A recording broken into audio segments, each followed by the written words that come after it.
দিয়ে বানাবো লতি দিয়ে ঝাল।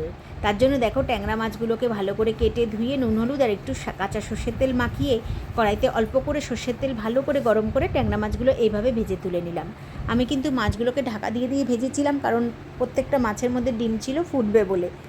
তারপরে আমি শিলপাটাতে 1 চামচ সাদা সর্ষে, 1 চামচ কালো সর্ষে, সামান্য একটু নুন আর পরিমাণ মতন কিছু কাঁচা লঙ্কা আমি বেটে নিয়েছিলাম। মাছ ভাজার বাকি তেলের মধ্যে একটু কালো জিরে ফোড়ন দিয়ে সর্ষে বাটাটা দিয়ে দিলাম। পরিমাণ মতো নুন আর হলুদ দিয়ে ভালো করে কষিয়ে নিলাম। যখন দেখো তেল ছেড়ে দেবে মশলার থেকে, তখন আমি কেটে রাখা লতিটা দিয়ে দিয়েছি। লতিটা কিন্তু আমি মাছ যে মাখিয়ে রেখেছিলাম তার মধ্যে নিয়ে কিছুক্ষণ একটু মেখে নিয়েছিলাম আর কি, নুন হলুদ লাগিয়ে নিয়েছিলাম। একটু নাড়িয়ে চাড়িয়ে ঢাকা দিয়ে দেবো। লতিটা যখন 3 ভাগের মধ্যে 2 ভাগ সেদ্ধ হয়ে আসবে, তারপর ঢাকনা খুলে 1 চামচ শুকনো লঙ্কা বাটা দেবো, একটু কাঁচা সর্ষের তেল ওপর থেকে ছড়িয়ে দিয়ে কিছুক্ষণ সাঁতলে নেব। তারপরে অল্প করে জল দিয়ে ঢাকা দিয়ে দেবো। পুরোপুরি লতিটা সেদ্ধ হয়ে যাওয়ার পরে মাছগুলোকে দিয়ে দেবো, কিছুটা ধনেপাতা ছড়িয়ে দেবো।